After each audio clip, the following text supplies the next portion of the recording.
Kevin swirled the amber liquid in his glass, the ice clinking a lonely rhythm against the thick crystal.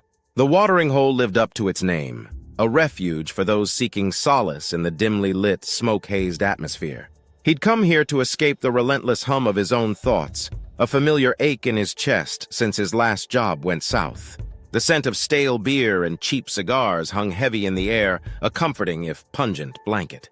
The bar was half full, a mix of weathered regulars and a few lost souls. The television, mounted high in the corner, flickered with the urgent faces of federal agents and Interpol officials.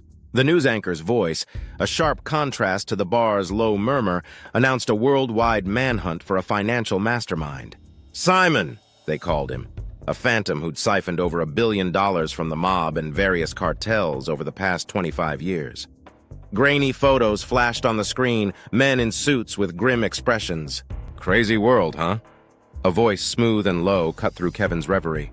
He turned to see a man in his mid-50s, salt and pepper hair impeccably combed, a well-worn suit that spoke of quiet wealth. The man's polished shoes gleamed faintly in the dim light. Yeah, crazy, Kevin replied, taking a long sip of his drink. Imagine having the guts to steal from those people. Must have a death wish. The man chuckled, a dry, almost brittle sound. Or maybe just a clever plan and a lot of patience. Named Simon, by the way. He extended a hand, the grip firm and cool. Kevin. He shook the hand, noting the man's perfectly manicured nails. So what do you do, Simon? I'm an accountant, Simon said, a wry smile playing on his lips. I manage money. You'd be surprised how many people need help keeping track of their assets. Kevin raised an eyebrow, a flicker of suspicion in his eyes. Even the less savory types? Simon leaned in slightly, the faint scent of expensive cologne reaching Kevin. Especially them. Money laundering, offshore accounts, creative bookkeeping, you name it, I've seen it. He paused, his gaze fixed on the television.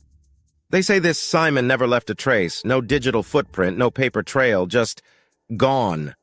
The news anchor's voice intensified. Authorities believe the suspect has managed to evade capture by never revealing his true identity. The only name they've been able to link to the siphoning is Simon. Kevin turned back to his companion, a chill settling in his stomach. Looks like this guy signed his own death warrant. Simon laughed, a deep, throaty sound that made the hairs on Kevin's neck prickle. I think you're right, but you know, it makes you wonder. What does a man do with $1 billion hidden away? He paused, his eyes gleaming. I actually know a bookkeeper named Simon who has some very interesting offshore accounts. Kevin stared at him, the clinking of ice in his glass suddenly deafening. Really? Simon took a sip of his drink before continuing. Yeah, he was meticulous. Never took too much at once, just a small percentage here and there. No one noticed for years.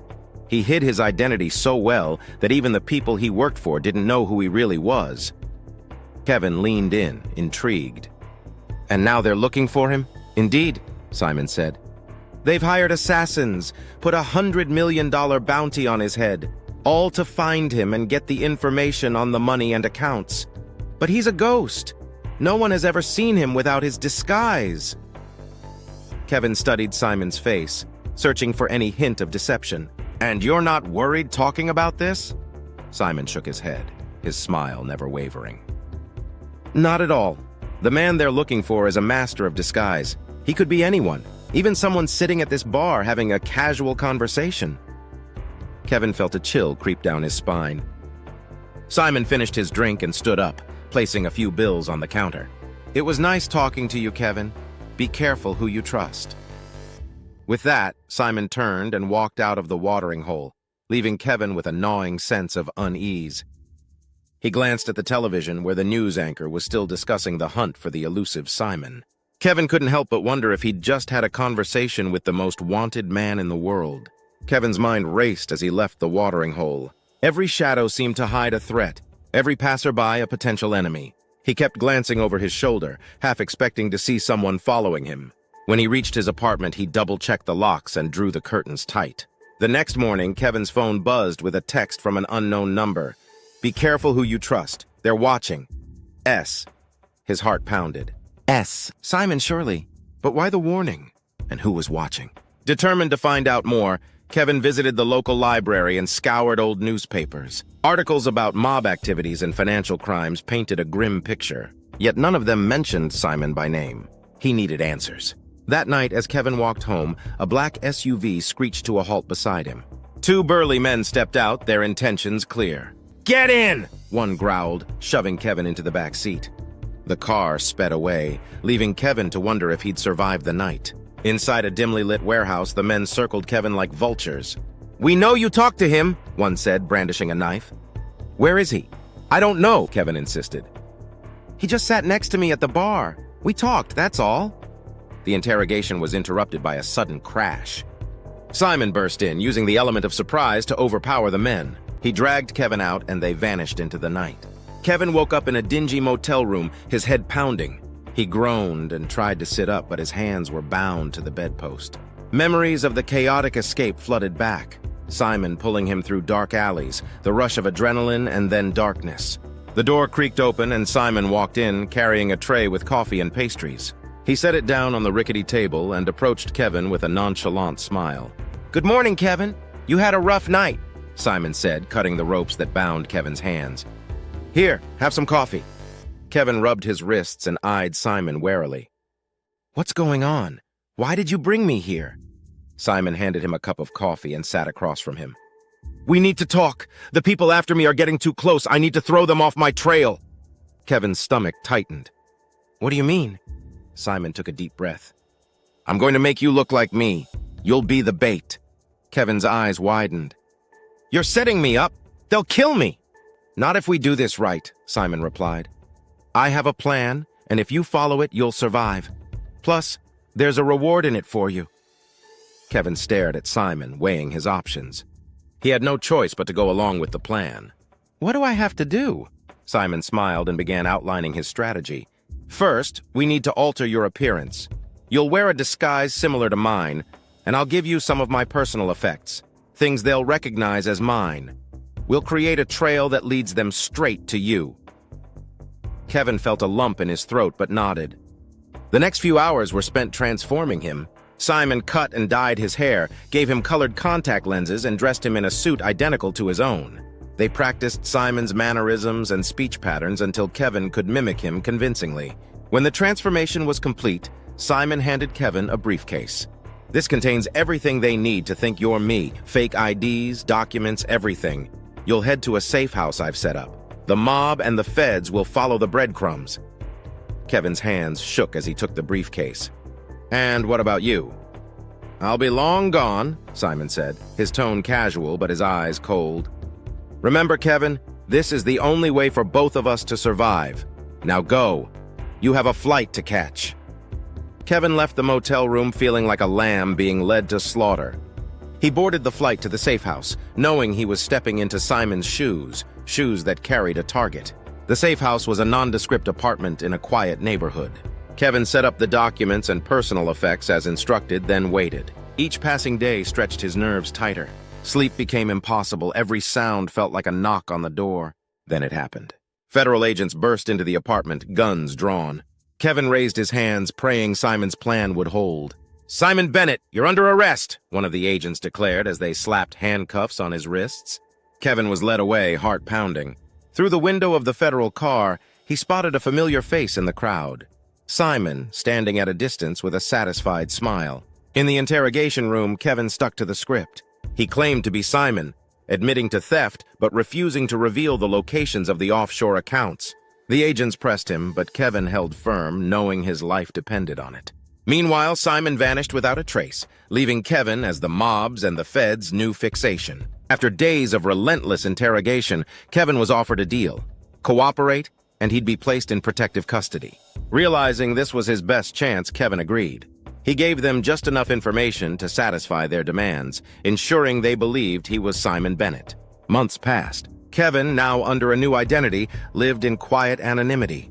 Paranoia lingered despite the assurances of his protectors. One evening, his secure phone rang, a rarity that instantly set him on edge. "Hello?" Kevin answered, masking his anxiety. "Kevin, it's Simon," came the familiar voice. "We don't have much time. I need you to follow my instructions very carefully." Kevin's heart raced. "What do you want now?" I'm getting you out of there and giving you your reward, Simon said calmly. But you need to trust me one last time. Against his better judgment, Kevin agreed. Simon provided precise instructions, a time, a place, and a series of steps to follow. Kevin memorized every detail and hung up, feeling the weight of his choice. The next day, Kevin followed Simon's instructions to the letter. He exited his apartment through a maintenance hatch, slipped past security cameras using blind spots Simon had identified, and made his way to a nearby park. There, hidden under a bench, he found a janitor's uniform and cap. Dressed as a janitor, Kevin blended into the evening rush. He walked to a nondescript van parked on a side street. The door slid open and a burly man gestured for him to get in. Kevin hesitated, then climbed inside. The door shut quickly behind him. The van twisted through the city, weaving a chaotic path to shake any tales. Finally, it stopped at an abandoned warehouse on the outskirts of town. Kevin was led inside to a small office where Simon waited, his expression unreadable. "Good to see you made it," Simon said, handing Kevin a duffel bag. "Inside, you'll find $25 million. Consider it your reward for playing your part." Kevin unzipped the bag, his eyes widening at the stacks of cash. "Why are you doing this?" "Think of it as compensation for the trouble I've caused you," Simon replied. "But we don't have time for explanations. You need to disappear, and fast." The sound of approaching engines filled the air. Simon's face hardened. "They're here. We need to move." Simon led Kevin through a series of tunnels beneath the warehouse. The damp corridors twisted and turned until they reached a deserted alley. Simon handed Kevin a passport and a plane ticket. "There's a flight waiting for you at a private airstrip. It'll take you somewhere safe." Kevin gripped the bag tightly. "What about you?" Simon gave a faint smile. "Don't worry about me. I've been doing this a long time." Before Kevin could reply, Simon vanished into the shadows. Clutching the money, Kevin followed the directions to the airstrip. He boarded a small jet that lifted off into the night sky. As the city lights faded below, Kevin wondered if he'd ever truly escaped the nightmare Simon had drawn him into. Meanwhile, Simon stayed behind, weaving through alleyways as the assassins closed in. He knew the game all too well, using every trick in his arsenal to slip through their grasp. But this time felt different. They were closer, more determined than before. In a final act of misdirection, Simon planted false leads across the city. By the time the assassins realized they'd been played, Simon had already vanished. At federal agency headquarters, agents reviewed the aftermath. It became clear that Kevin had been a pawn in Simon's elaborate scheme. The authorities had protected the wrong man, and the real Simon was still at large. Worse still, a bounty remained on Kevin's head, ensuring he would never truly be safe. Now in hiding, Kevin understood the weight of his situation. He had wealth but no peace of mind. The shadow of Simon's deception lingered, and danger felt ever present. As for Simon, he blended into the crowds of another city, ready to reinvent himself once again. He was a master of escape, always one step ahead, always just out of reach.